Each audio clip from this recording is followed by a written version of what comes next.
Nah, for real, for real.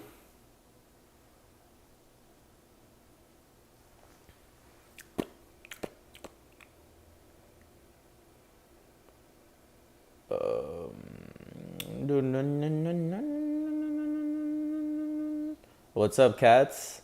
Yes, unfortunately, I was not live yesterday, but we are here right now.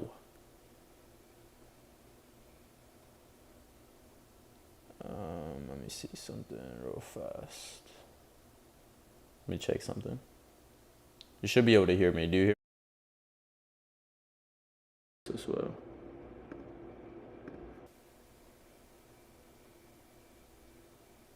Everything should be connected though. How you doing? How you doing? Can you hear me? Are you watching horizontally or vertically? Cause I actually don't see. Um, Good. Let me go see. Well, let me.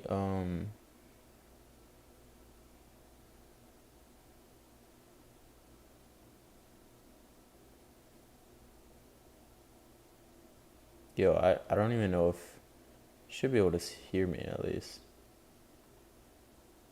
All right. I don't know. I think it should be fine though. I don't see any issues on my end.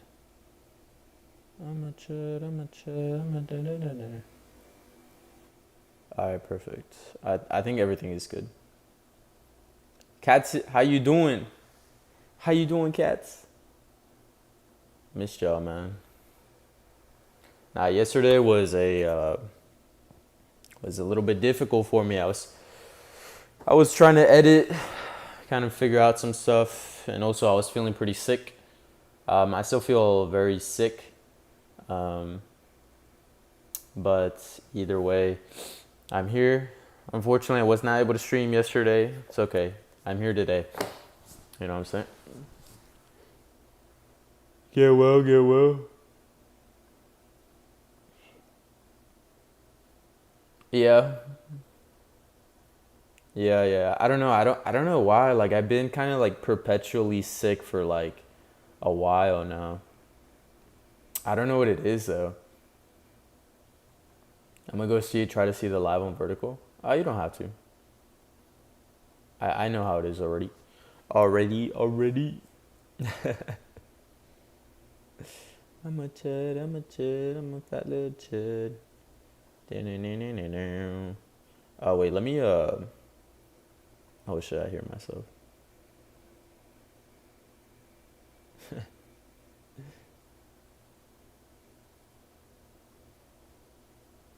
I'm in the Minecraft category. I'm a chud, I'm a chud, I'm a fat little chud. Hello, how are you? What's up, Yona? Should I play Minecraft? Would that be lit? Fuck it. Let's play Minecraft. I'm a chud, I'm a chud, I'm a fat little chud. I'm on vertical. I think it's vertical. I don't know what it's called. I don't know either. I don't know either. I don't know either.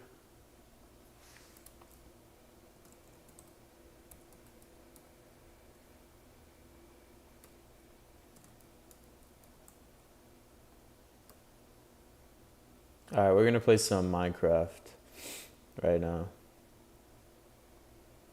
I'm a chud. I'm a chud. I'm a fat little chud. Hello, ADV Talks. It's Annie's mom. She wrote about you in her goodbye letter. She unfortunately passed due to suicide. Tell him she made me feel happy. So here's a message. Thanks.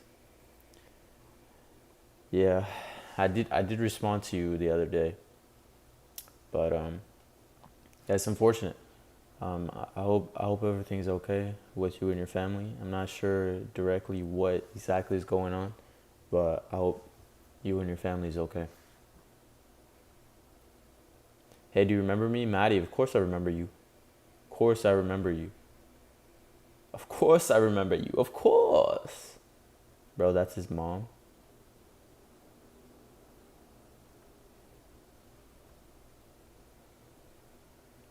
Yep.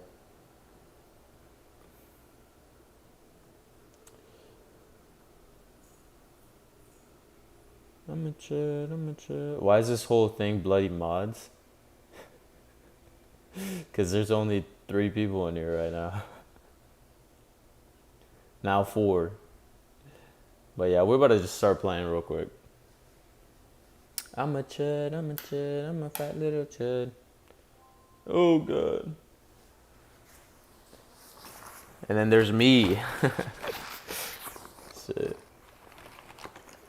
Damn, where the hell is shit, where is my my mouse? My mouse. I need my mouse. Oh dang it. Oh dang it. Oh dang it.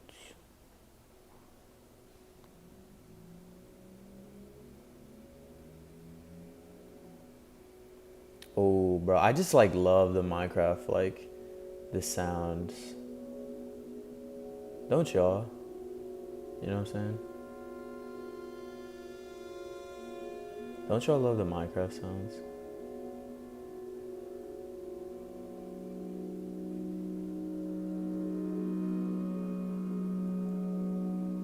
Sorry, give me a second, chat.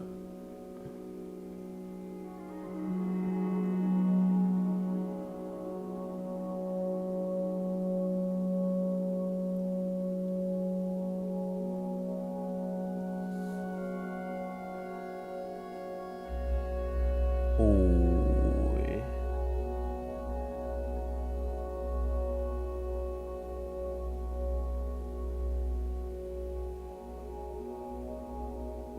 Is that good for y'all? Does that look good? Yes, Maddie, Yona, this is sad, auntie. I hope she rests in peace. Yeah, of course. Rest in peace, deadass.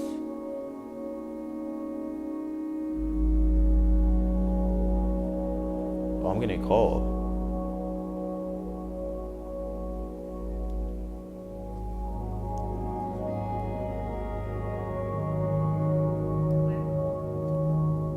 Hi, hello.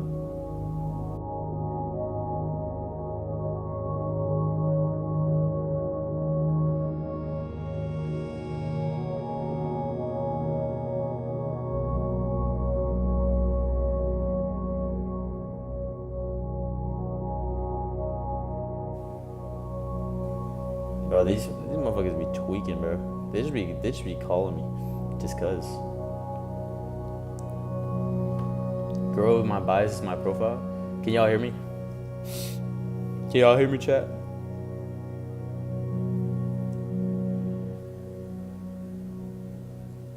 I'm a chud, I'm a chud, I'm a fat little chud. I've been hearing that song like everywhere in my fucking shorts feed, bro.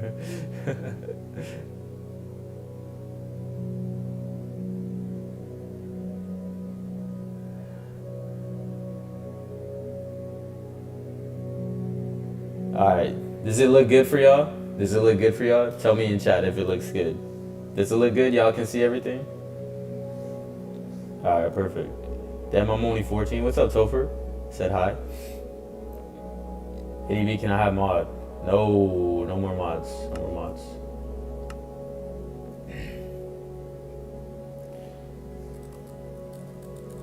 Here.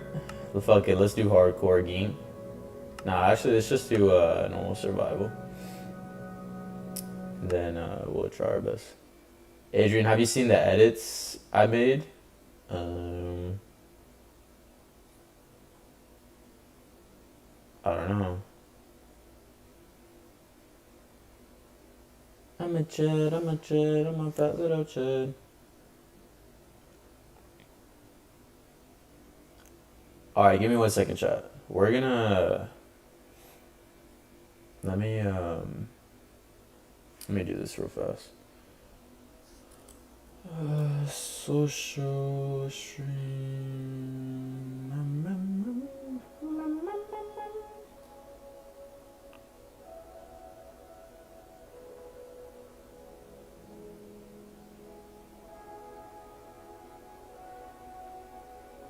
Yo, type in chat real fast. I'm trying to see something real quick.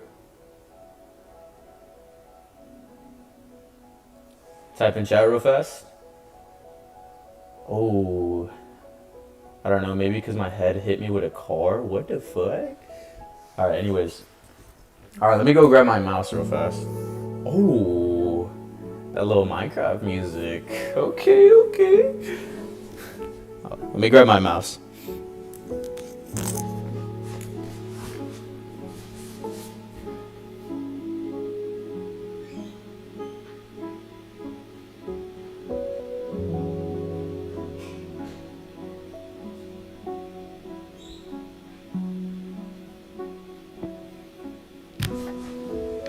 Ooh. Oh God. Yo.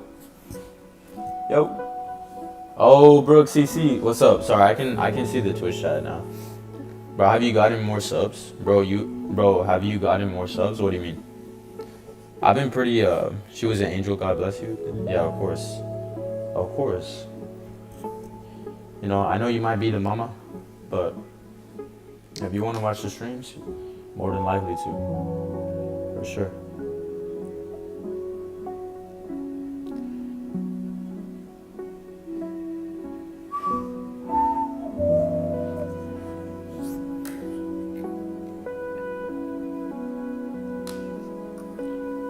By the way, ADV, I made your movie on my channel. Alright, bet. We could watch it after. We could watch it after. Bet that up. Bet that up. I'm home alone. Interesting.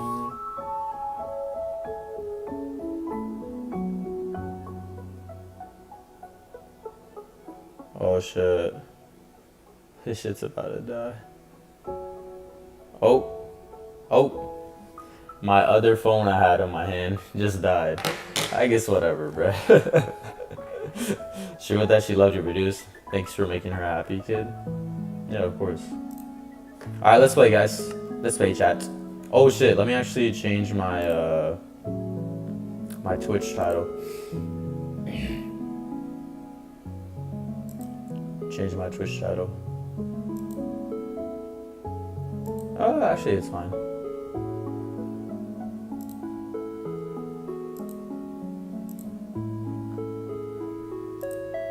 Alright, bet. Today, chat, we will be playing some Minecraft, you know what I'm saying? We will play some Minecraft. We're just gonna be vibing right now. I did Cat's profile picture. LOL. That's what's up. Yo, can y'all see the game fine? Everything fine? The audio is good? Music not too loud? I did Cat's profile picture. LOL. Brooklyn just typing in both chats for just cuz right now.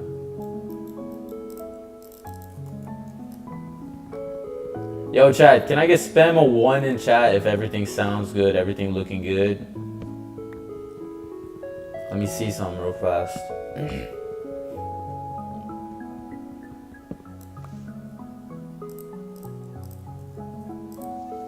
Can I get a 1? Nobody, it's lagging.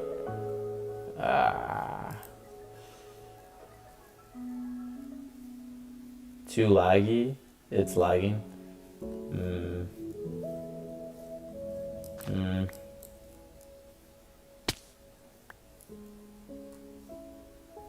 2, 3, 4, 5. You literally skipped every number except 1. Hola, amigo. Hello, what's up? It's too laggy? Are you saying we should stop playing then?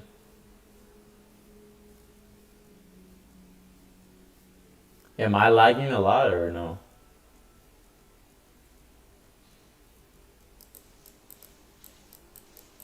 I'm watching on Twitch and typing on YT. Okay. Bro, stop Twitch. It's lagging too much? Alright. We'll stop playing. It's fine. We'll stop playing. It's chill. I think it's just cause what's it called? Like the thingy-mabobber? The what's it called? Like just in general, the Minecraft is just It's too much for the PC to handle. No cap.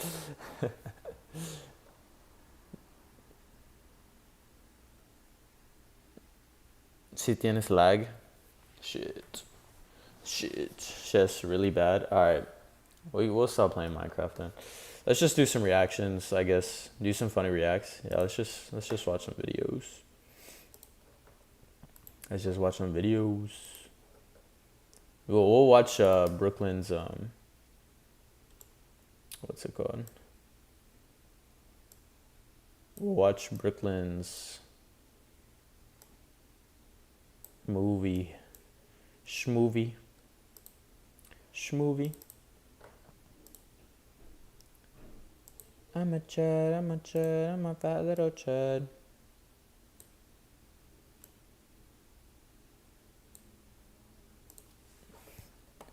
Alright. Does that look good for y'all? Hopefully that looks good. I'm a chud, I'm a chud, I'm a fat little chud.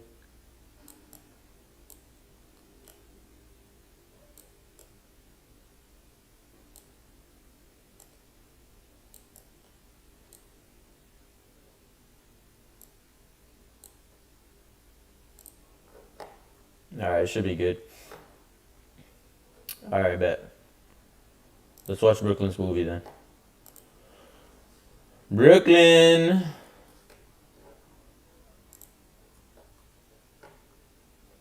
Wait, I thought we already watched this. The boy named Adrian.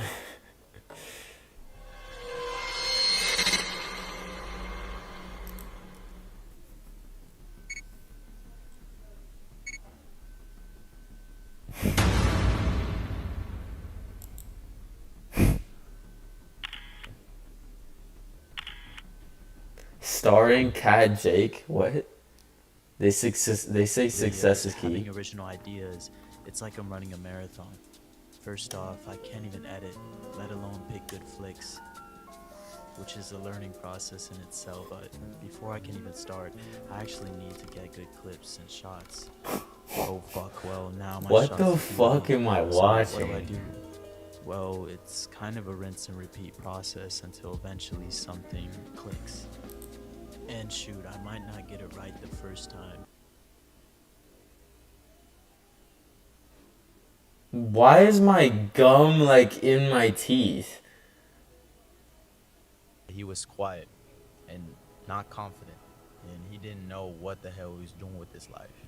For the sake of this story, let's call his name Adrian.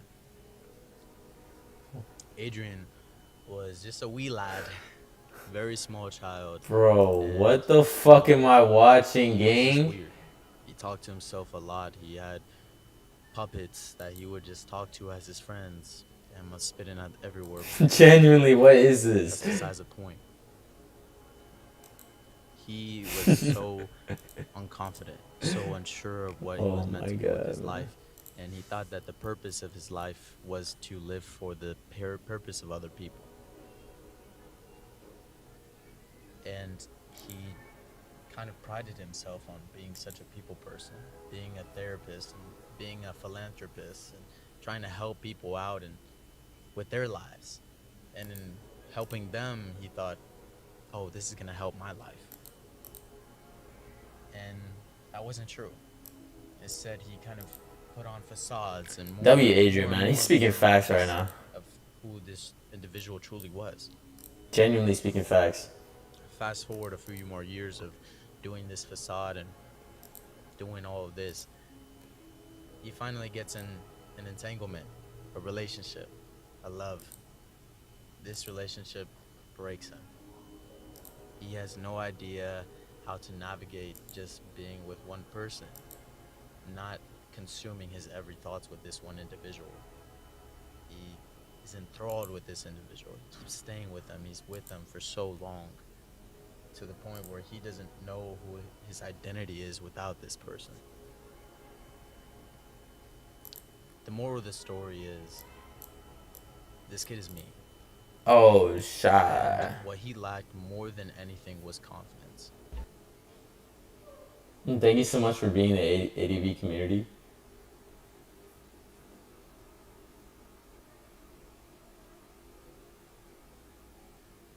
WAV community, bro.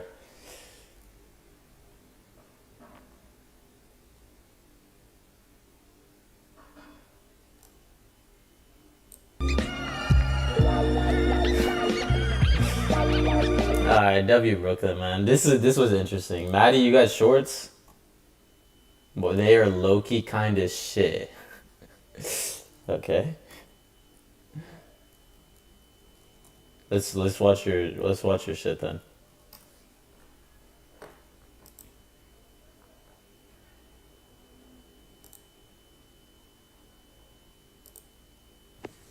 Hey guys, I'm running out of ideas on what to post. I don't really know what to post at this point, and like I want to do like singing videos, but like my camera and mic are awful, so I don't think I'd be able to do that, because like I was just about to post one. I saved it to my jar, so I think I'm gonna post it, and it was like, you know, the one where it goes like, make me Aphrodite, make me one Okay. and only.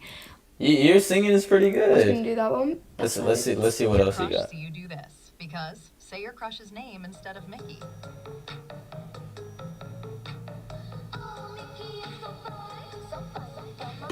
Your crush.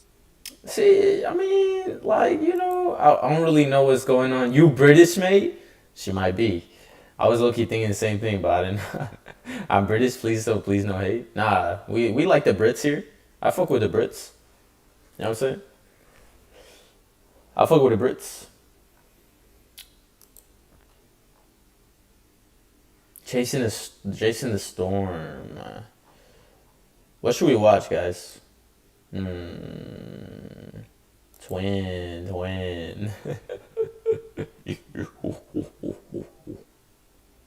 Audio capture 2? Wait, why do I have 2 audio captures? I have 2 audio captures. Why?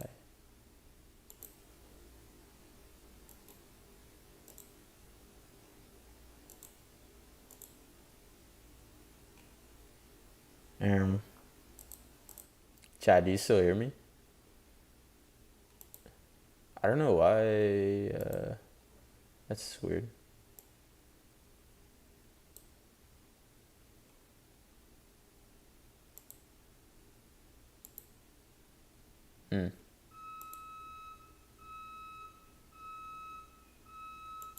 Bro, what's going on outside, bro? Yes, ADV. I don't know. I'm in the hospital, to be honest. What? What you mean you've been in the hospital?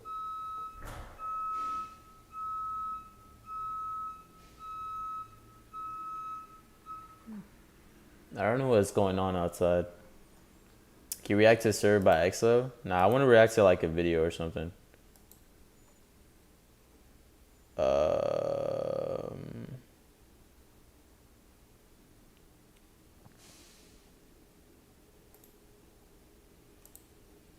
Tell that truck to shut the fuck up. Oh god.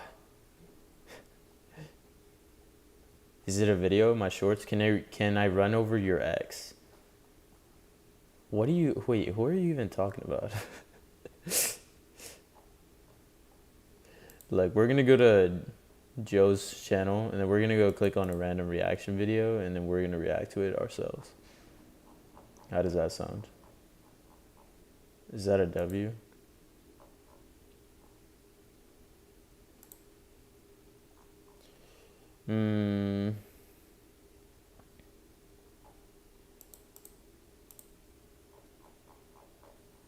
Okay, let's oh.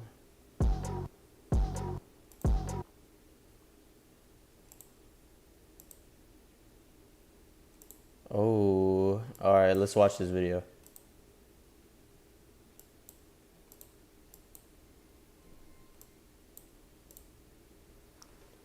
Space is way scarier than you think.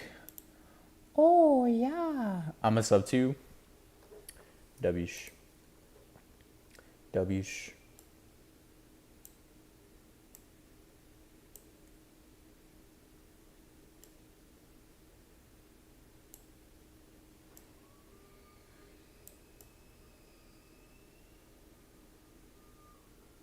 But I can't even tell where this starts and ends.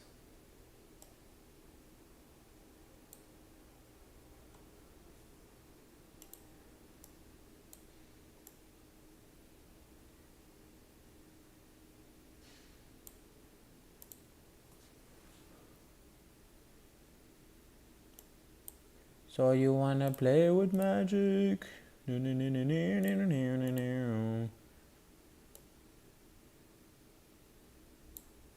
I'm jelly now. I call my fans jellies.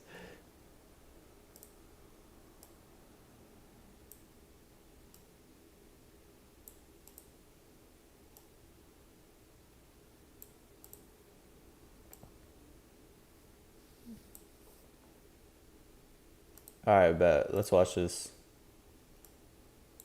This is called Space is Way Scarier Than You Think. Interesting. Space is way scarier than you think. Let's do it.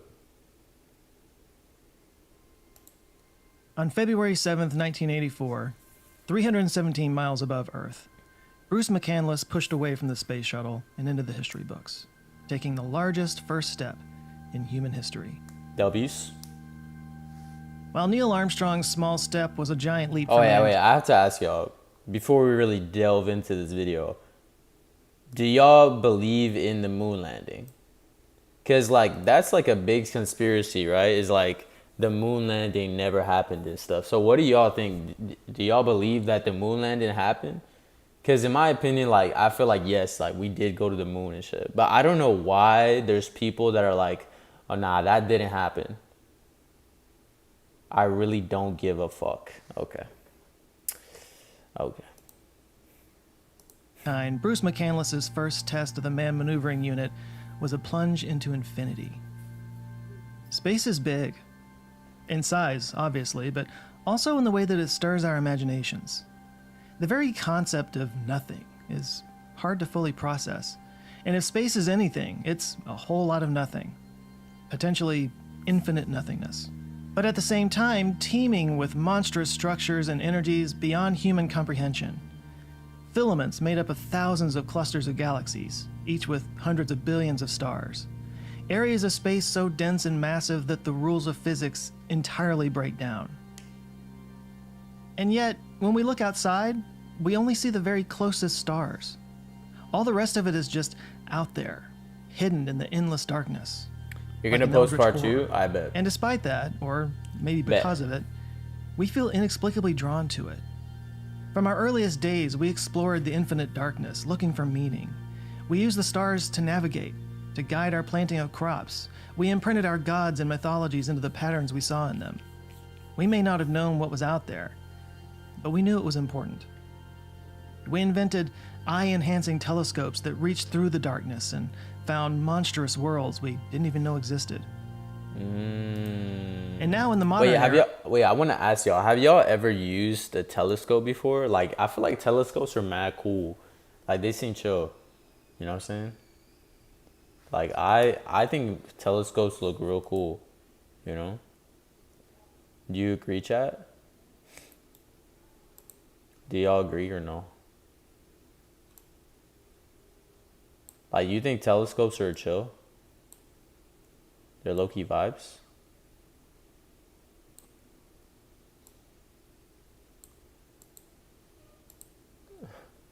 ADV, but I need a baby pic of you?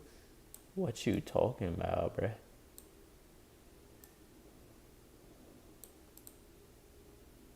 What you mean you need a baby picture of me? I thought you already had one that you just farmed in the other video.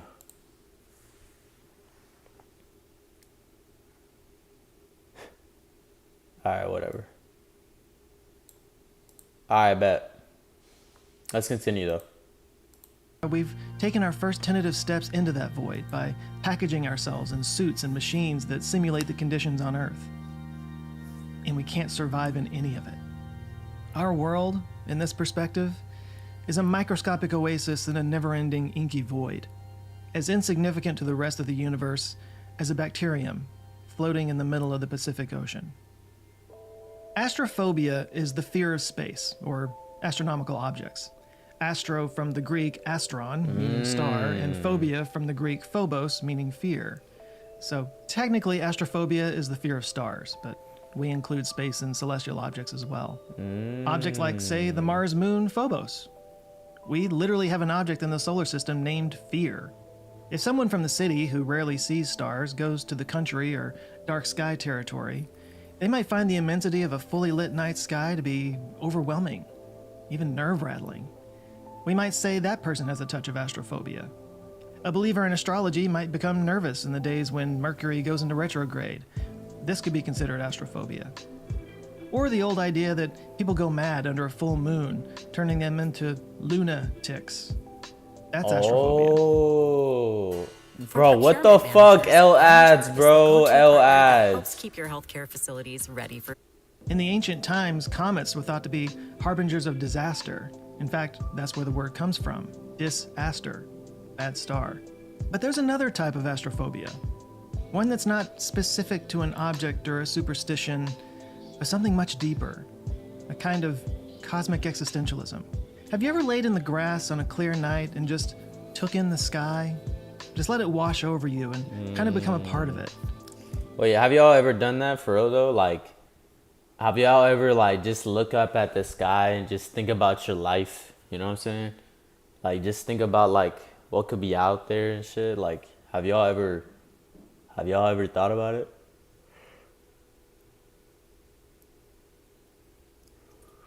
Guys, spam L ads or you're getting timed out. Oh my god.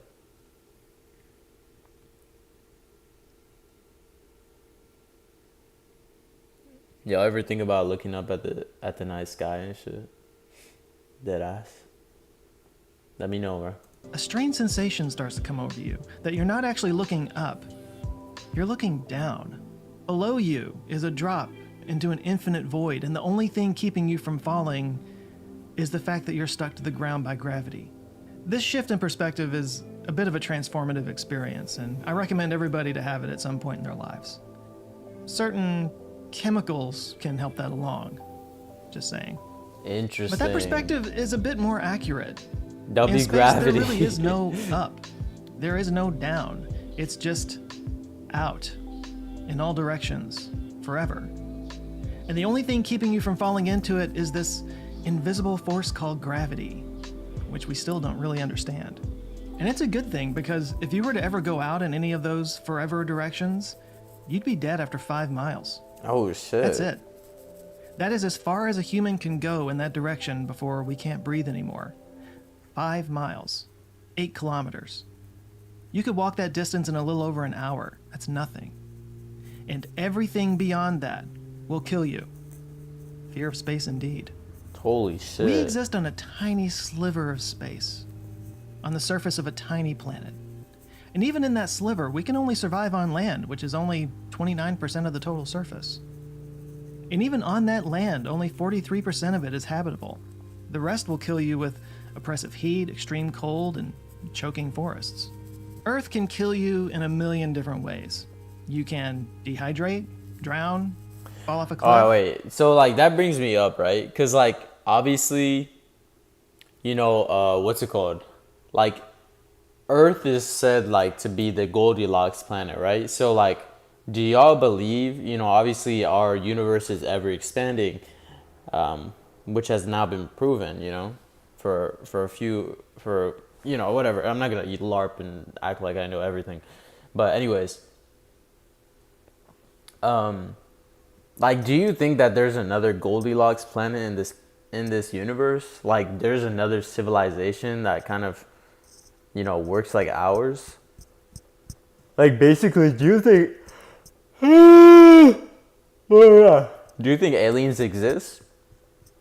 Chad, what do you think? Do you think aliens exist? Adrian, how are you, bro? Jay, I'm doing good. Sorry, bro. I didn't see your message, so right now. WADV talks type shit. Do y'all think aliens exist? Like, is that crazy to say? You know what I'm saying? Do we think aliens exist?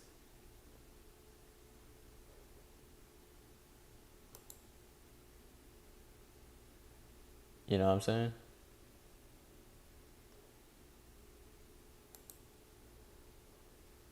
No problem, bro. 6 a.m. Hello, Jay. Welcome to chat. Please be nice. No bad chatting. Jay is very nice.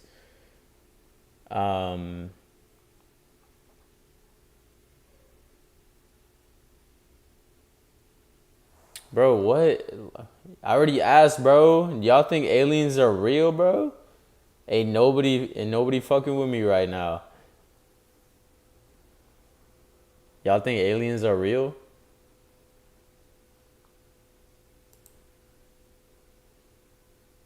Chat, bruv.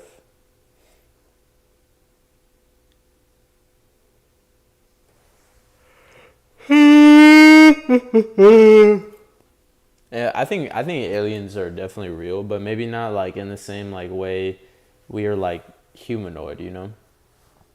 I think aliens do exist. Like I do think there's organisms that do exist outside of our planet, but I don't think they're like I don't think they're like cosmic, intelligent beings. I think they're more like bacteria, right now.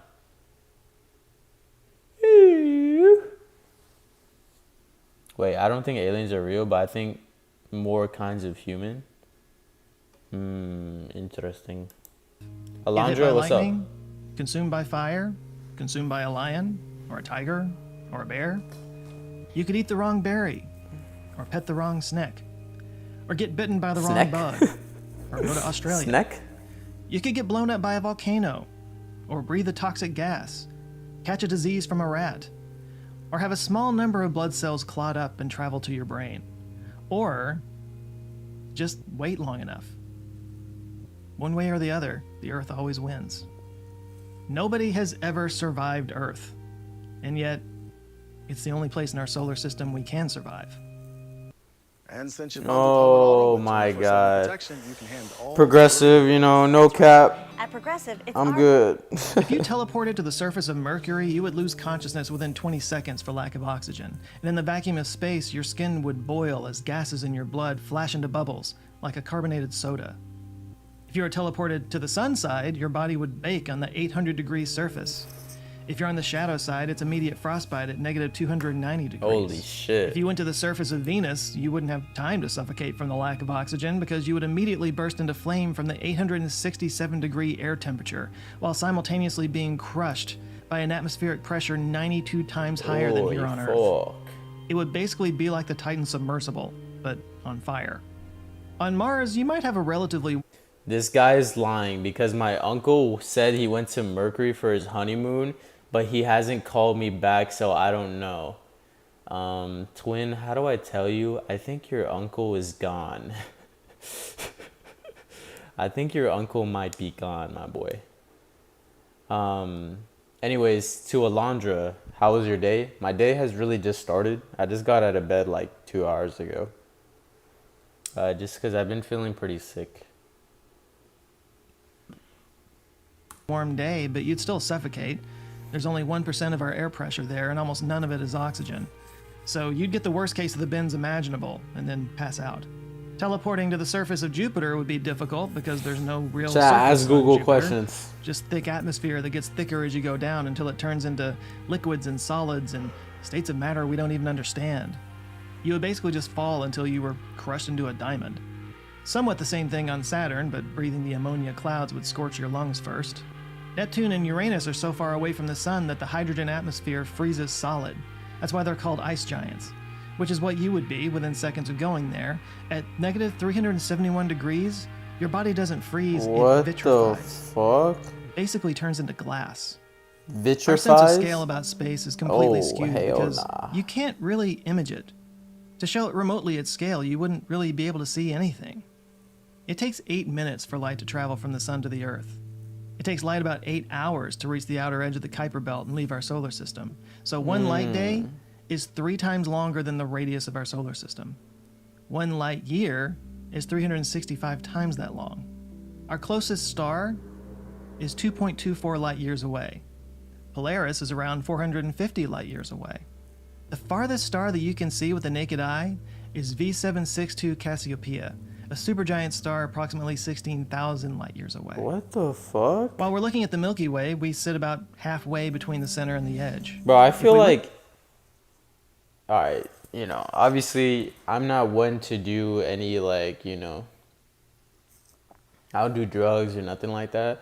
But my assumption is that, if you were to watch these videos, if you're like drunk or high off your mind, like like I wonder how you're thinking. Like, are you thinking that low-key, like, this shit's over? Like, the fucking space will just consume you one day. You know, I feel like that's how I would think. Well, maybe if I had lost like a few brain cells or something, maybe. Google, tell me about gravitational force between two objects. Interesting. Let's do it! To the edge, it would be 25 to 28,000 light years, making the radius of the Milky Way about 50,000 light years, roughly 100,000 all the way across. These distances are ridiculous, but that's nothing compared to the distance between galaxies. The closest galaxy is Andromeda, which is 2.5 million light years away, 25 times the length of our galaxy. We're part of the local group of galaxies, roughly 10 million light years across. And that is inside the Virgo supercluster, which contains 100 galaxy clusters and made up of 10,000 galaxies, spanning 110 million light years. What the fuck? And that is part of the Laniakea supercluster, including the Virgo supercluster and the Hydra Centaurus supercluster, that are all flowing toward a region known as the Great Attractor. It's 500 million light years across. What the fuck? Laniakea is one of the superclusters that makes up the Pisces Cetus supercluster complex. It's a galaxy filament a billion light years long. At this scale, the cosmos breaks down What into the filaments fuck? and void. Like, what is this? What does this even mean? Like, I'm actually, like, I feel like I can't even comprehend, like, either how much distance and how big, like, that the universe is actually. Because this motherfucker talking about, like, the closest galaxy to us is 2.26 million light years away. And then we're inside of a local group of galaxies that has, like, what, 6 other galaxies in it? And then that's inside of a bigger thing that has 10,000 galaxies within it. And then that thing is a part of another thing that has another fucking whatever galaxies inside of that. Like, holy shit. Like, what the fuck? Like, my thing is that how do you even, like, find this shit out? Like, you know what I'm saying? Like, that's... Like, what? Genuinely.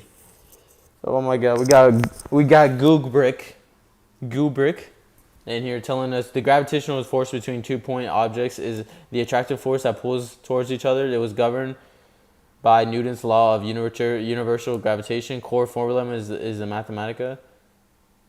I've actually used that formula a lot in physics too. Anyways. See, it's 90% have life. See, it's 90% able to have life because ain't no way 10 billion galaxy, one planet has life. That's what I'm saying, though. Like, there gotta be some type of something, bro. Including the Bode's void, which is 300 million light years across. Just pure emptiness. Beyond this is the cosmic web, which is where our numbers break down. All told, the observable universe is agreed to be about 93 billion light years across. Given the absurd scale that we're dealing with, one can only assume that the universe is filled with billions, even trillions of different planets harboring life. If there is even a millionth of a percentage chance that life could evolve in another star system, the number would still be, well, astronomical. What? Arthur C. Clarke once said, quote, "Two possibilities exist. Either we are alone in the universe, or we are not. Both are equally terrifying." If the universe is teeming with life, that would mean that it's filled with potential hidden threats all around us. But it would also mean that we are not special. We do not have some privileged place in the universe. We are not the universe experiencing itself. We're just a really weird fluke of organic chemistry that happens from time to time, devoid of meaning and purpose. Oh my god, L ads, L immersion, bro. This shit's fucking up my immersion. If there's no life outside of Earth, then we are truly alone, floating in an infinite void, which would be, in the words of Ellie Arroway, a huge waste of space. It's such a waste of space, it feels unreal. Perhaps a simulation? What if this really is just a massive game that creates itself as we explore the virtual universe?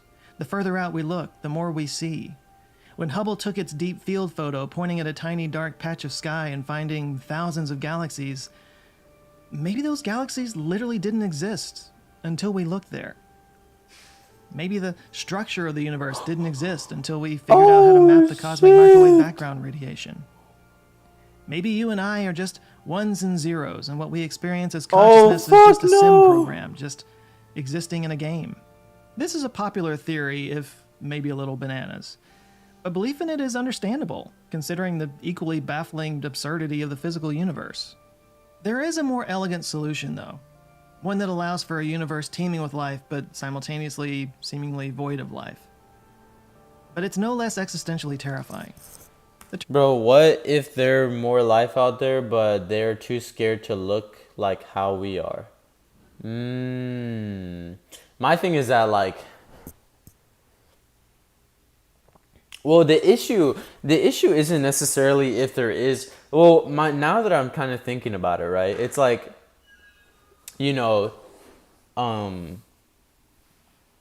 the issue is that, you know, at least in our galaxy, right? This is the only planet that has life within it. Let's say there are other galaxies that do contain life itself, but the issue is that it's like millions of light years away. So it's like, how do you travel between millions of light years? I think even if like there is like sentient life just like us, I think we would almost never know, because how do you travel millions of light years?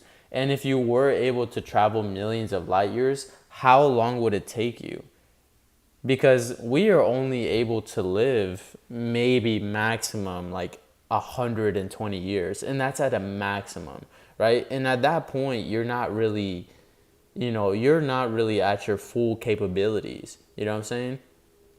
So if it's already taking us like a few days to reach the moon, imagine how long it would take in order to reach even the, like the next galaxy. It would take years, if not hundreds of years. And it's difficult because unless we were traveling in light years or at light speed, it would still take so long, because we would have to travel millions of light years. You know what I'm saying? Bro, NASA's making some fast shit.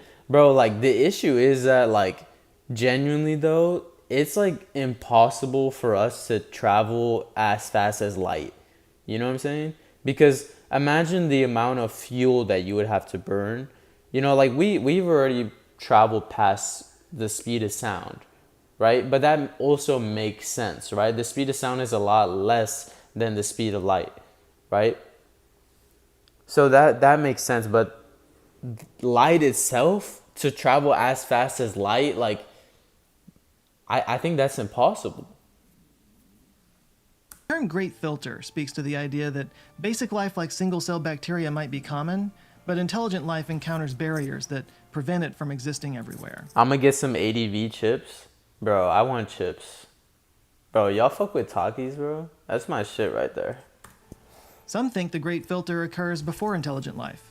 For example, the evolution from single-celled organisms to multicellular organisms, that might be a great filter. After all, the Earth is 4.5 billion years old, and single-cell life began relatively early, some believe around 500 million years. But it wasn't until 1.6 billion years ago that multicellular life arose on Earth, meaning it took 2.5 billion years for life to make that jump. Perhaps this is such a remarkably rare event that it could be considered a great filter. Others suggest the great filter is something that still awaits us, that it occurs after intelligence evolves. Maybe because of a cataclysmic cosmic event, or the death of their star. Maybe it's a predatory alien civilization engaging in dark forest gamesmanship. Or maybe because intelligent civilizations inevitably drain their own resources and wipe themselves out. Perhaps intelligence isn't the ultimate goal of evolution, but Bro, a okay, I'm mutation gonna of get it, you some. a kind of W. cancer, a metastasis that requires an unsustainable consumption of resources that inevitably dies out. All of this is an overdramatic way of saying that maybe intelligent civilizations have a time limit. And if there's anything as absurd as the space in the universe, it's the time of the universe. The two are fundamentally linked after all. Yo, if I got like a P.O. box you know, or like I gave y'all like an address or something, would y'all send me stuff? I'm trying to see something. Would y'all send me stuff? Like, if I get a PO box or something, like, would you send me like random things? You know what I'm saying? Let me know in chat. The average lifetime of a species here on Earth is between 5 and 10 million years. Intelligent life might fare better, or it might fare worse, but we can give ourselves the benefit of the doubt. Let's just say we last 10 million years. In the 13.8 billion year history of the universe, Nah, I won't. that is a line Alright. so thin, you can barely see it on the screen. Even if life was common, even if intelligent life were common, even if every single star system in the universe were capable of creating intelligent life at some point before that star system dies out, it is entirely plausible that all of those civilizations rose, conquered, and ended at different windows in the universe, and never knew that any of the others ever existed. We, in our Let's go, tiny, Gecko. inconsequential oasis of the universe, are only here for a fleeting amount of time. And all we have is each other against the vast, consuming darkness.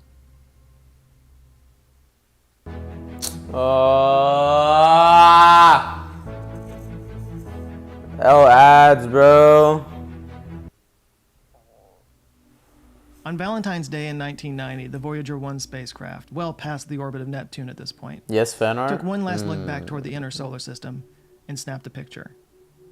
This picture held no scientific value. In it, there was nothing we could learn that we didn't already know. But in this photo, Voyager captured Earth from over 6 billion kilometers away, making it look like only a cluster shawarma? of blue pixels.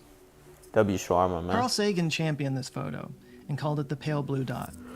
It is, in a sense, the most accurate photo of our species ever taken. In Carl's words, "From this distant vantage point, the Earth might not seem of any particular interest. But for us, it's different. Consider again that dot. That's here. That's home. That's us. Interesting. On it, everyone you love, everyone you know, everyone you ever heard of, every human being who ever was, lived out their lives. The aggregate of our joy and suffering, thousands of confident religions, ideologies, and economic doctrines, every hunter and forager, every hero and coward, every creator and destroyer of civilization, every king and peasant, every young couple in love, every mother and father, hopeful child, inventor and explorer, every teacher of morals, every Gandhi. corrupt politician, every superstar, every supreme leader, every saint and sinner in the history of our species lived there, on a mote of dust suspended in a sunbeam. The Earth is a very small stage in a vast cosmic arena. Think of the rivers of blood spilled by all those generals and emperors so that in glory and triumph they could become the momentary masters of a fraction of a dot. Think of the endless cruelties visited by the inhabitants of one corner of this pixel on the scarcely distinguishable inhabitants of some other corner. How frequent their misunderstandings, how eager they are to kill one another, how fervent their hatreds. Our posturings, our imagined self-importance, the delusion that we have some privileged position in the universe, are all challenged by this point of pale light. Our planet is a lonely speck in the enveloping cosmic dark. In our obscurity, in all this vastness, Adrian, I have a question. What's your question, gang? Bro, this react is not fun. It's like some shit where you think about your life and shit. You know what I'm saying? What's your question, gang? What kind of channel should I do? I want to make a new channel, but like, what should I do? I would say like, what do you like? You know, like, what do you like to do? You know, basically, I believe at this point in our lives, we could really do or monetize anything. You know what I'm saying? So, like, if you really like riding your bike, you know, make videos about you riding your bike. If you really fuck with fucking animals, make some animals or something, bruh. Darren, I'm back. What's good, Darren? What's good, Darren? You know, what do you like to do, bro? Like, that's what you should make your channel about, whatever you like itself. Like, for me, for instance, I really like talking, and I really like being creative. So that's why I've been doing more shit that has to do with, you know, cinematography, and also, like, just, like, you know, preaching, speaking. Look at my message, bro. What'd you say? Google break time? I don't know. I don't know much, to be honest. What did you say? You said this react is not fun. I already responded to that. I don't know. I don't know. I don't do much, to be honest. I mean, you can make a reaction channel. I'm literally reacting to stuff right now. You know what I'm There saying? is no hint that help will come from elsewhere to save us from ourselves. The Earth is the only world known so far to harbor life. There is nowhere else, at least in the near future, to which our species could migrate. Visit, yes. I'm gonna watch the Settle, ADV not movie. yet. I bet. Like it or not, for the moment, the Earth is where we make our stand. It has been said that astronomy is a humbling and character-building experience. There is perhaps no better demonstration of the folly of human conceits than this distant image of our tiny world. To me, it underscores our responsibility to deal more kindly with one another and to preserve and cherish the pale blue dot, the only home we've ever known.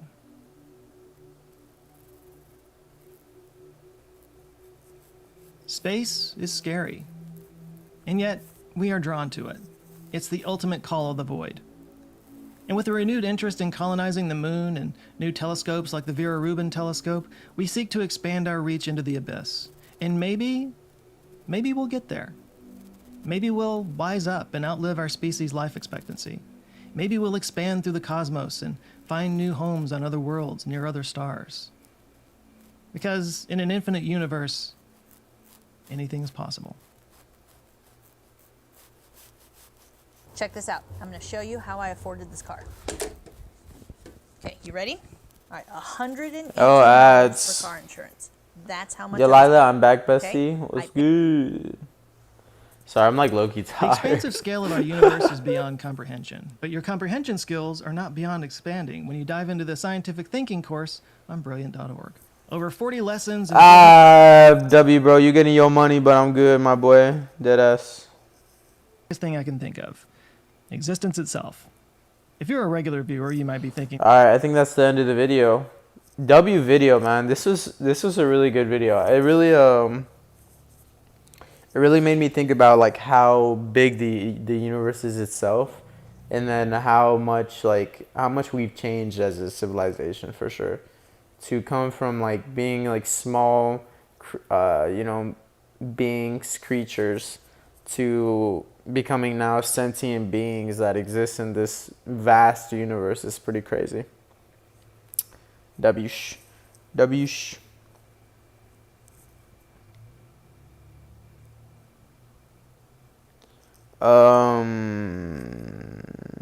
I'm back, Bessie.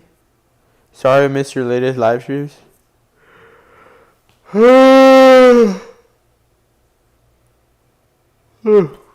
All good. Bro, if I did a sleep stream, how many of you watching for real? Type shit. Like, how many of you watching for real?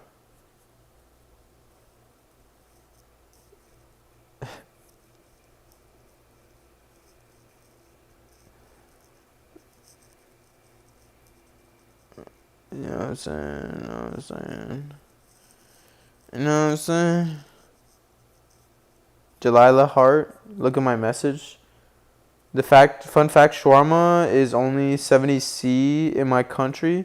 What does that mean? 70C? What is C? Please?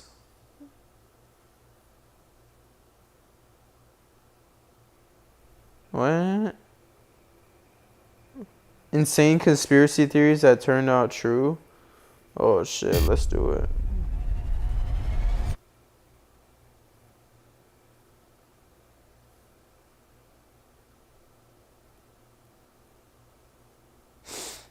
Bro, honestly, Gecko, my thing to you, I would just say, bro, you don't know exactly what you want to do, just try stuff. Honestly, like, it really doesn't matter. Like, you really just gotta try stuff. Try stuff, and then if it works out, it works out. If it doesn't, it doesn't. You know? I would just say just start making videos. If that's what you want to do, you start making videos. The sooner you do it, the better you'll be by the end of it or whatever. You know? I believe in you. Anyways, let's watch this other video. Insane conspiracy theories that turned out true. Holy shit. A secret government experiment turned animals into spies. A lie about food created a global crisis, and powerful men were caught performing strange rituals in the woods. These stories sound like nonsense. Many people didn't believe them, then the truth came out. Today we're diving into insane conspiracy theories that were true all along. We'll begin with the strange cases and work our way to the most fuck with his shocking. music. Our goal, guys, is 2.5 million subscribers by the end of 2026, and it is crazy, so it would mean the world if you subscribe. I will do my very best to put out the best videos I can for you. I'm Visual Venture and you are awesome. The animal spy conspiracy. During the Cold War, the US and Soviet Union spied on ADV, each I'ma other. show up That's to no your secret, house. But there's one bizarre conspiracy No. theory from that period. People claimed the CIA tried to turn animals into spies. It sounded crazy, but declassified documents proved it actually happened. In the early 1960s, shit. being a CIA spy meant risking your life. Anyone caught spying in the Soviet Union could be executed. The CIA wanted to spy without putting agents in danger, so they came up with a strange idea. Stop relying on human agents. That was where cats came in. The CIA realized cats could go anywhere without drawing attention. That made them perfect spies. So the agency launched Project Acoustic Kitty. The goal was simple: turn a cat into a walking listening device. Surgeons would implant a microphone, a radio transmitter, and an antenna into the cat's body. The idea was that the cat would What move the near a target. fuck? The mic would capture the conversation, and the transmitter would send the audio to the CIA. On paper, it sounded smart. In real life, it was chaos. Implanting those devices into a living creature was tricky. It took months to figure out. One report said they made a monstrosity. At that point, it was time to train the cat. But a new problem came up. The cat was hard to control. During training, it kept wandering off and chasing birds. It also kept stopping to look for food. Even so, the agency decided the spy cat was ready. It was time for a Imagine you're like a fucking government spy, aka a cat, and you get distracted by fucking birds. Like, this is so crazy shit. Adventure? What's up, Adventure? I'm crying. I love cats. I'm crying. Now, like, this is crazy. Imagine utilizing cats as like spy material. That's actually insane. Can you take your shirt off, Ivy? Nah, I'm not doing that. real mission. We have got to the point where Oh literally my anybody God. can build a Oh, ads, gang. Oh, ads. Oh, ads. 1967, the CIA released the spy cat near the Soviet embassy in Washington, D.C. Two men were sitting on a nearby park bench. Agents wanted the cat to get close enough to record the conversation. They released the cat. It stepped into the street. Then a taxi hit it. The mission was over before it even began. By then, the agency already spent about $20 million on the project. That's roughly $170 million today. But they decided to quietly shut it down. One memo said the project was not practical. However, the agency didn't give up on the idea of animal spies. Instead, they tried something even stranger. By the early 1970s, CIA engineers came up with a new plan. If real animals were too hard to control, they would build a machine that looked like one. That idea became the Insectothopter. It was a tiny drone built to look like a dragonfly. It had a tiny engine that powered the wings. A microphone was hidden in the head, and operators could control it remotely. By 1976, the CIA had a working prototype. This is the first flight of the insect-sized unmanned aerial vehicle called Insectothopter. Flight tests were impressive. The plan was for it to fly close to a target and record conversations. Once again, it didn't work well in real life. The drone was extremely light. That meant even a small breeze could push it off course. Agents struggled to keep it. Gang. You don't really control when I pause and don't pause, bro. Like, what? Also, if I got something to say, I'm gonna say that shit. Know the cat? Oh, God. I'm sorry for that cat. But I'm gonna say, like, imagine being the U.S. or, like, any agencies, like, and you're just like, yo, let me make fake animals. Like, do y'all think, like, there's low-key Because, like, a big conspiracy that people have been talking about for years is, like, the whole thing with the pigeons and shit. How, like, the pigeons are, like, actually spies. Do y'all think that's true? Like, do you think, like, they low-key, like, engineered a fucking pigeon that, like, listens in on our conversations and stuff? Can we not watch this? Nah, I'm watching it. I'm watching it. What do y'all think, though? Of course it is. Oh shit, that's fucking crazy. Not gonna lie. Steady long enough to record anything useful. Eventually, the project was abandoned. The Acoustic Kitty and Insectithopter projects remained classified for decades. People talked about them, but no one could confirm they were real. Then in the early 2000s, the CIA declassified some documents. That was when the truth finally became public. In 2003, the CIA put an Insectithopter prototype on display in its museum. The company in our next chapter secretly did something to millions of their own customers and didn't tell anyone. The Batterygate conspiracy. For years, iPhone users noticed a frustrating pattern. Whenever Apple released a new iPhone, the older models seemed to get slower. Many users believed Apple was doing this on purpose to push them to buy the latest iPhone. People thought this theory was crazy, and if you believed it, you were just paranoid. Then in 2017, something happened, and suddenly you didn't seem so crazy after all. That year, Apple released a software update called iOS 10.2.1. After users installed it, complaints started pouring in. Users with older iPhones said their batteries were acting strangely. A phone might show a 30% battery, then suddenly drop to 1%. Seconds later, the phone would shut down. People complained all over social media. They were confused, frustrated, and demanded answers. But Apple didn't respond. So one man decided to look into it himself. John Poole was a software developer. He noticed that people were complaining about their iPhones. His wife was one of them. My wife just offhand mentioned that her iPhone 6S felt slow, and the numbers that we got out of it were significantly lower than what I'd expect from a phone like that. Poole knew enough about phones to analyze the situation. It was sort of a eureka moment, and that's what prompted me to really take a deep dive into our database of performance data and see what was happening. He ran performance tests on older iPhones and compared the results to newer ones. What he found was hard to ignore. ADV, look at my profile picture. All right, what even is your profile picture? I mean, it's chill. Nah, but like, that makes you think though. Like, low key, a lot of the things that like are within our life are just genuinely out of our control. You know what I'm saying? Like our iPhones, for instance. You know, I have this fucking iPhone 14 Plus right here. But like, we don't even know like what these people in the background are doing, right? With like our phones and shit. Like, what if like we're just all being spied on and we don't even know? You know what I'm saying? Everything is being monitored. Yeah, it's crazy, bro. Like, genuinely everything is being monitored at this point. Irene, what's good? Versions of iOS had lower performance scores, but it was only happening to phones with older batteries. After analyzing everything, he reached one unsettling conclusion. Apple was deliberately slowing down older iPhones. Poole published his findings on his blog on December 2017. Millions read it and they were furious. For the first time, the old joke about Apple slowing phones down didn't feel like a joke anymore. Now Apple had to answer for it. Just 2 days after Poole's blog went viral, Apple released a statement.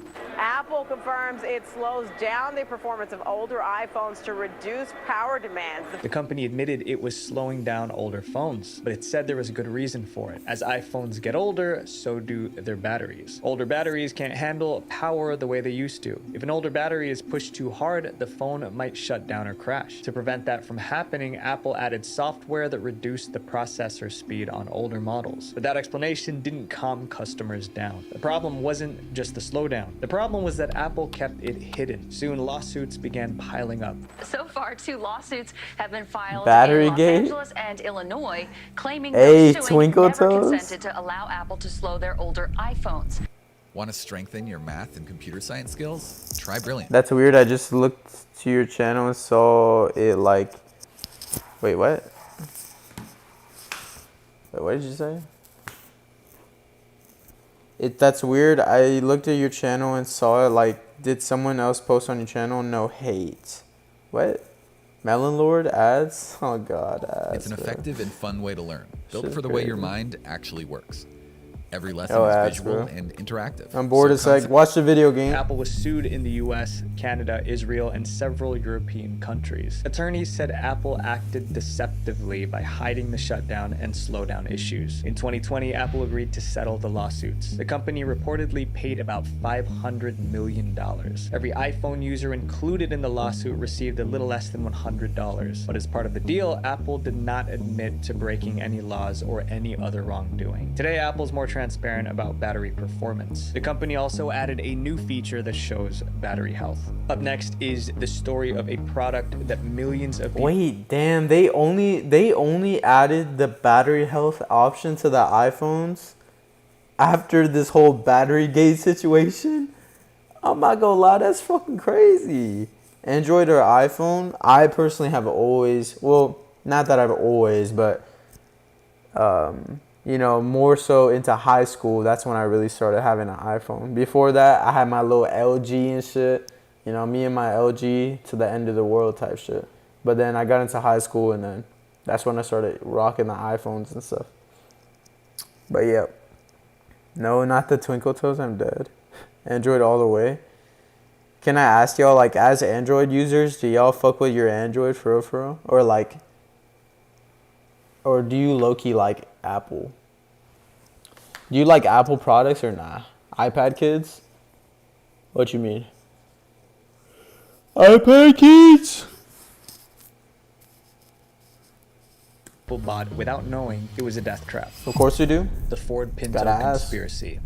The Ford Pinto is remembered as one of the most dangerous cars ever. Nah, Even El a Apple. small crash could make it burst into flames. Many people ended up in the emergency room. The conspiracy theory was that Ford themselves knew the cars were going to explode, Nah, but they Android hid that information and sold it better than anyway. That iPhone. was a serious accusation. But the Of truth course, was but I do even love worse. Apple. In the 1960s, the Ford Motor Company was in trouble. Other car companies were selling smaller, cheaper vehicles, and Ford needed something that could compete. So the CEO told engineers to build a car that was cheap, small, and fuel efficient. Those targets were difficult but not impossible. The real problem was time. Designing a new car normally took 43 months. Ford engineers were given only 25. That deadline forced them to rush the design process. The result was the Ford Pinto. Eventually, it was time for crash testing, which is standard for any new car. Engineers wanted to see what would happen if the Pinto crashed. When the Pinto was hit from behind, the gas tank ruptured. Fuel spilled, sparks flew, and then boom.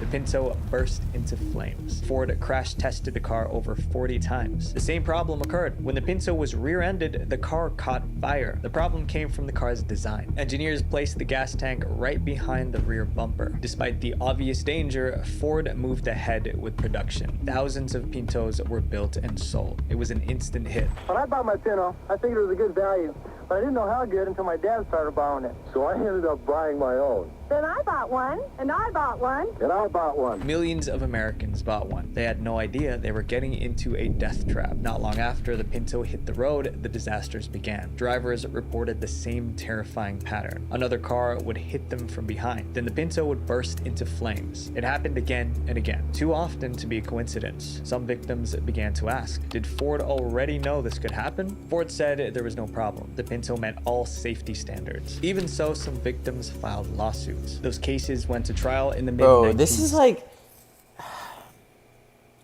bro, like this shit is fucking crazy, bro.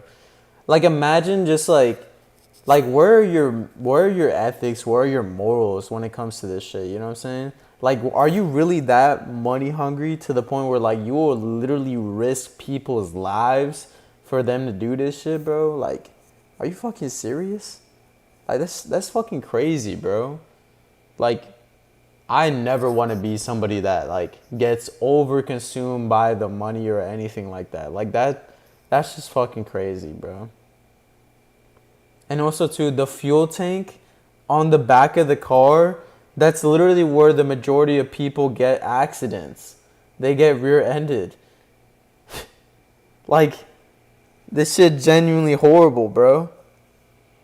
Apple bottom jeans, boots with the fur. 70s. And the Pinto case became a national story. As the trial got more attention, one reporter decided to dig deeper. He got access to Ford's internal company records. What he found was alarming. The document showed that Ford engineers already knew the car could explode, but that wasn't the worst part. Once the accidents began, Ford had another chance to act. The company thought about recalling every Pinto and fixing the issue, but executives felt it would be too expensive. Recalling and fixing every Pinto would cost $137 million. They estimated that settling victims' lawsuits would cost about $50 million. So the company decided it was cheaper to let people get hurt. That's what I'm saying, bro. Like, that's some money hungry shit, gang. Like, they would rather settle lawsuits than fix the fucking cars, bro. Are you fucking serious? Reporter went public with his findings. His article was titled Pinto Madness. TV networks, newspapers picked up You the react to story. movie Now the trailers? conspiracy theory no longer sounded crazy. Ford knew the car was dangerous and sold it anyway. In total, 117 families sued Ford over the Pinto. The company paid more than $100 million to settle the cases. In June 1978, Ford finally recalled 1.5 million Ford Pintos. Engineers made the necessary changes to prevent explosions. No one knows exactly how many people passed away in Pinto fires. Some estimates put the number in the hundreds. Others say it was much lower. But whatever the true number was, it was far too many. Up next is the story of an industry that quietly rewrote the rules of nutrition, and millions of people pay the price. The Big Sugar Conspiracy. For years, doctors said eating fatty foods caused heart disease, but some scientists believed the wrong food was getting blamed. To them, sugar was the real danger. As they dug deeper, they uncovered a dark conspiracy. You react to movie trailers? Yes. It involved bribes, intimidation, and even fake research. In the late 1950s, thousands of Americans were passing away from heart attacks. Doctors and researchers were trying to figure out why. In 1965, a nutritionist suggested that too much sugar might be the reason. We started to wonder late in the 1950s whether sugar might be a culprit in the increase in heart disease. The sugar industry was alarmed by that theory. Americans were consuming more sugar than ever before. It was in soft drinks, candy. You watched the Avengers Doomsday trailer? I don't think so. We can check it out. We can check it out. I think after this though, I low key might go, but I'll watch it next. I'll watch it next stream.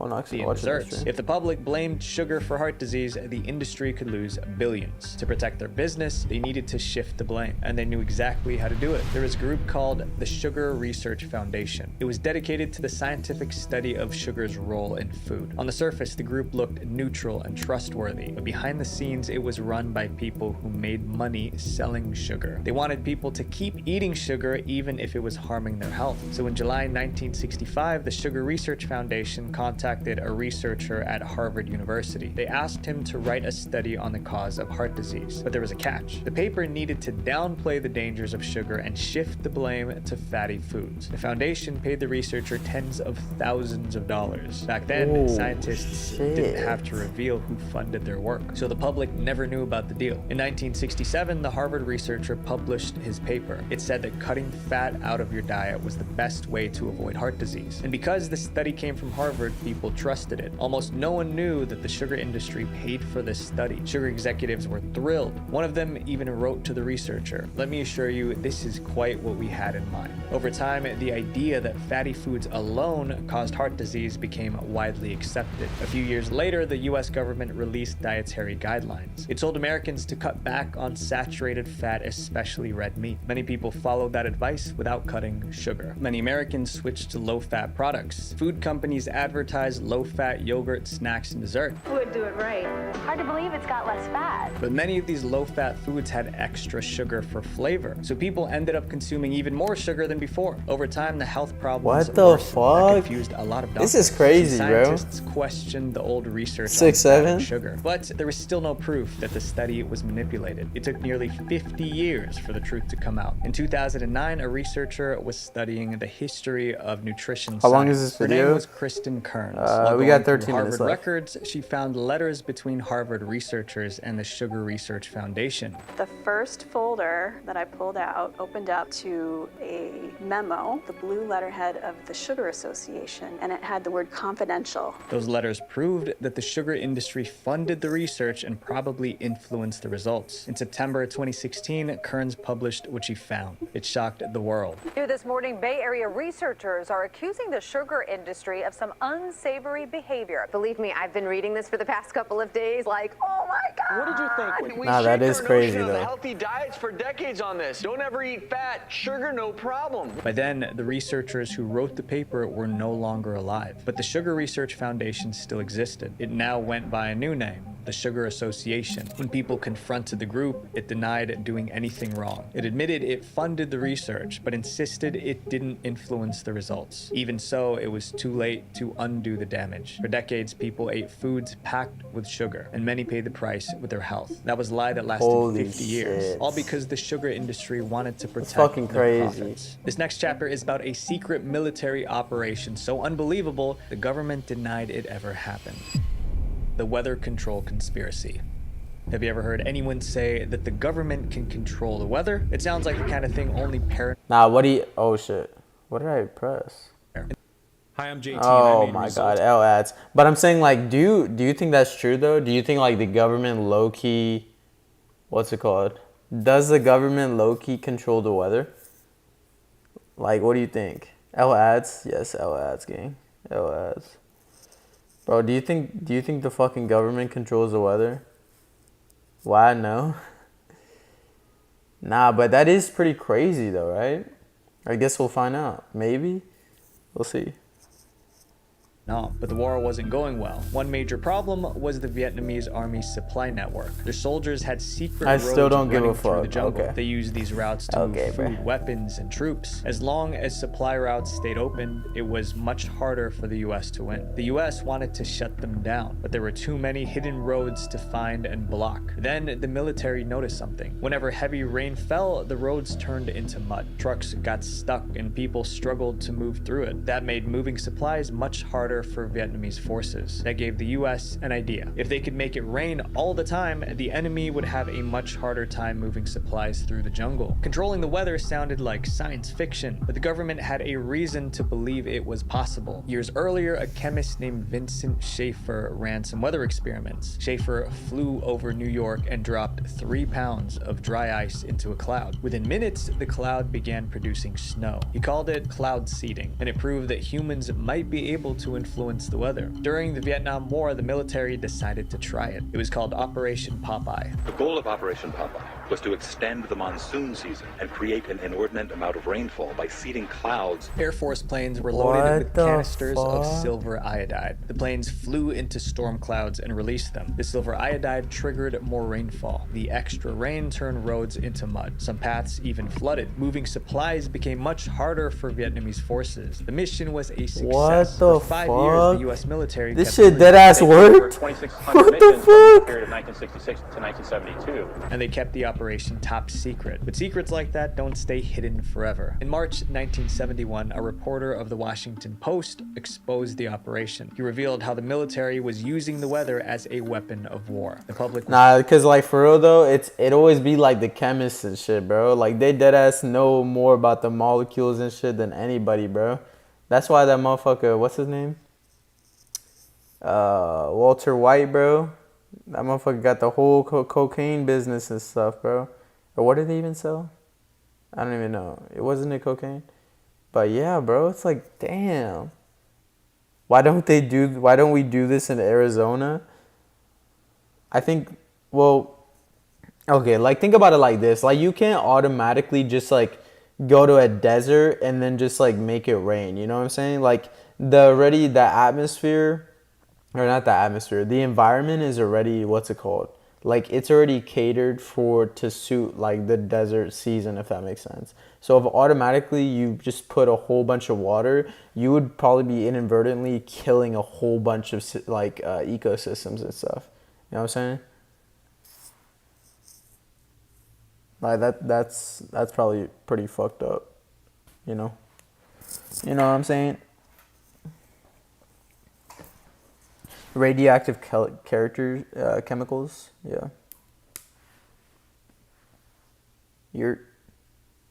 And ADV, what's up? Shocked. Lawmakers were angry that they were never informed. The defense secretary was called before Congress to explain himself, but he denied everything. He called the claims wild tales. That denial only made things worse because reporters kept digging. In July 1972, another reporter published a story in the New York Times. It was titled, "Rainmaking is Used as Weapon by U.S." This time, the evidence was much stronger. The reporter had spoken with people involved in the operation. Now the story was no longer just a rumor. The defense secretary and military officials were summoned to a secret Senate hearing. They were asked about the project again, and they finally admitted the truth. That raised a disturbing question. If one country could use weather as a weapon, what would happen if other countries did the same? It could destabilize the climate, disrupt food supply, and create other serious problems. That's what I'm saying. World leaders didn't want that to happen. So by 1977, world leaders signed an agreement banning the use of weather as a weapon. Today, over 70 countries have signed that treaty. As far as we know, no country has weaponized the weather since. However, cloud seeding never stopped. It's still used for farming and weather-related needs. So the weather control conspiracy theory turned out to be true. The leader in our next chapter believed the government was... Damn, so they still use this shit where it's helpful. Damn. What time is it right now? I live in a different time zone. Well, I'm in Texas, so I don't think it's that much different. It's 1:16 p.m. for me. Enemy, so he decided to destroy it from the inside. The Scientology conspiracy. The Church of Scientology has been accused of many things, including being... Bro, here in Austin, like, there's a huge Scientology building, so I'm, like, very curious about this shit, deadass. Cult, but one claim See you, stood Brooklyn. out from the rest. People said the church was doing illegal things to silence its enemies and manipulate the government. So were these conspiracy theories true? But to understand why millions of people believe this church is dangerous, we have to go back to where it all started. The Church of Scientology began in 1953. It was founded by a science fiction writer named L. Ron Hubbard. It said Scientology was a religion that could... Dude, I live in India. It's 11:46. Oh, shit. Help people unlock their full potential. Read Scientology, The Fundamentals of Thought by L. Ron Hubbard. Your search is over, but the adventure's just begun.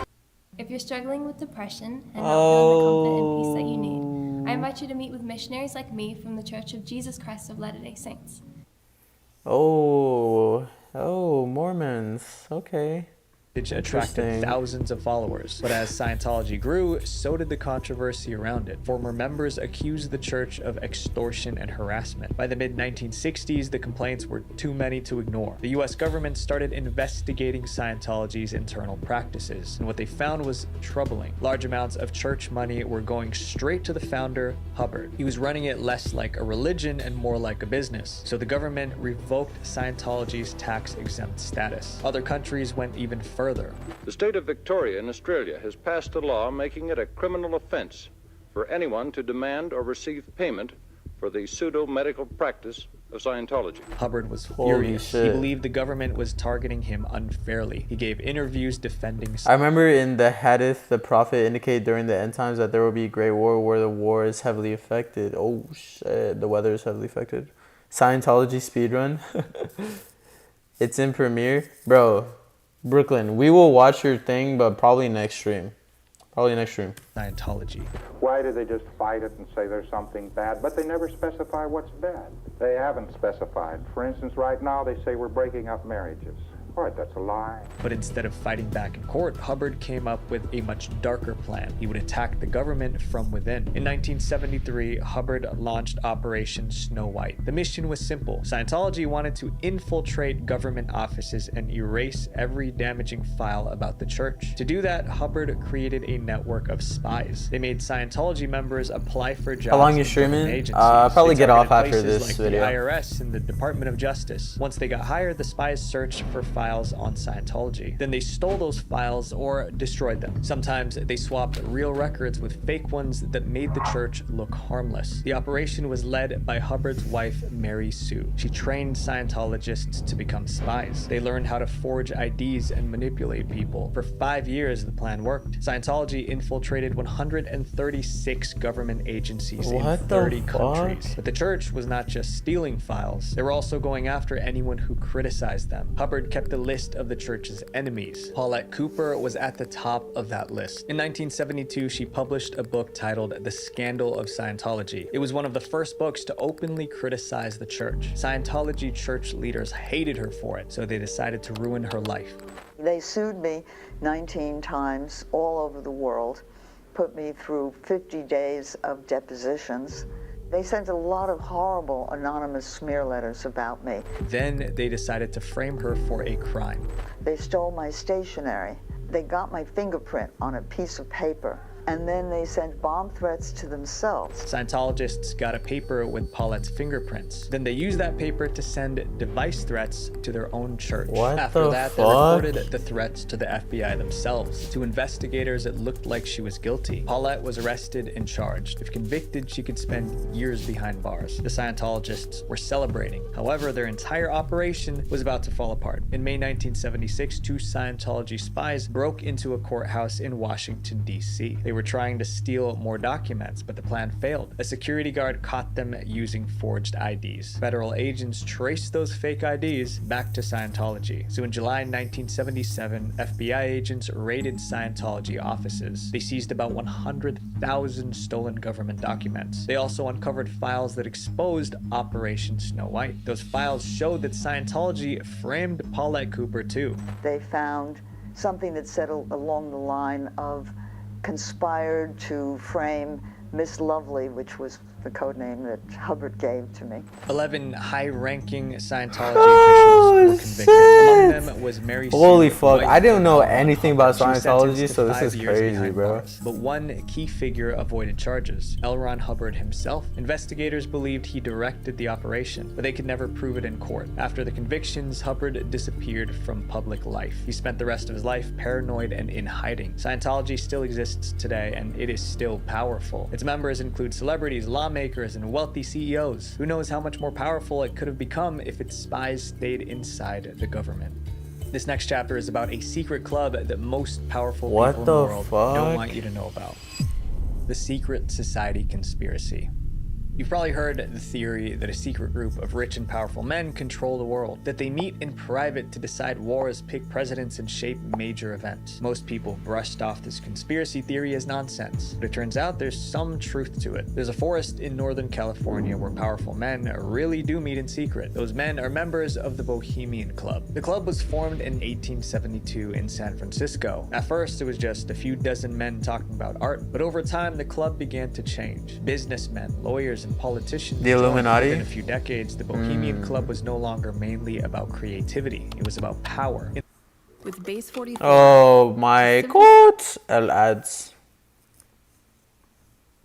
The club built a private camp deep in the California redwoods. They called it Bohemian Grove. Every summer, members traveled there for a 2-week retreat. As the years passed, the guest list became more impressive. Multiple US presidents attended, but as the Grove got more powerful, it also became more exclusive and secretive. You don't ask to join, they ask you. What the fuck? The whole thing is about excluding certain people, and other people get to go to this fancy retreat. No one was allowed to take photographs. Journalists were banned from entering. Members followed one strict rule. What happened at Bohemian Grove stayed at Bohemian Grove. Naturally, this made people suspicious. What were these powerful men doing in secret? For decades, no one on the outside really knew. Then one journalist managed to get in. In July 1989, a journalist named Philip Weiss got inside Bohemian Grove. He planned to sneak in, but when he got there, security was much lighter than he expected, so he pretended to be a guest and stayed for 7 days. Weiss saw celebrities, politicians, and business executives. He heard discussions about major issues. It all seemed impressive. But on the first night, things went from impressive to bizarre. After dark, men in dark robes walked in a slow procession. They carried a coffin. Then they placed it in front of the statue of an owl. The statue was 40 feet tall. Then they set the coffin on fire. The ceremony was called the cremation of care. Inside the coffin was a figure meant to represent the worries of everyday life. Burning it symbolized letting those worries go. When he got back to Now, why? What? Okay, first off, okay, he doesn't look like Jeffrey Epstein. Second, what the fuck, bro? Like, all right, no shade, you know. I obviously want to be successful myself, but why are like successful rich people so weird, bro? Like, why are they always so strange? Like, what is it? Do you just like make money and now you're like, holy shit, let me like fucking make a cult with all these other fuckers I know? Like, why? Like, why? Why do they do this? Like, for what? It's actually like, I actually don't get it. York, Weiss wrote about what he saw. His article was published in Spy magazine and it caused a sensation. For the first time, the public got a glimpse inside Bohemian Grove. The idea that world leaders were performing rituals in the woods sounded unbelievable, but it was happening. Bohemian Grove still operates today. Every summer, members gather in the forest. Cameras are still banned. Journalists aren't allowed to enter. Damn, this shit's still alive? At Bohemian Grove stays at Bohemian Grove. So was the conspiracy theory true? What we know for sure is that they really do meet at Bohemian Grove. What they discuss, however, remains a mystery. Are they deciding the fate of the world or just spending time with friends? Governments, corporations, powerful organizations, they all made the same bet that the story reaching you would be the one that they wanted you to hear. My friends, the most dangerous thing you can do is trust without question. Visual Venture. Speaking of dangerous organizations, I have a video about cults still hiding in plain sight. Holy shit, W video, bro. This is insane conspiracy theories that turned out true. Visual Venture, you make good videos, bro. I'm gonna give you a like, Gink. That was good, bro. Like that, the Illuminati, genuinely interesting. Deadass. Like, wow, man, that's some crazy shit, bro. That stream seems fake as fuck. Nah, I mean, dude, Hollywood is a cult. It might very well be. Like what? Anyways.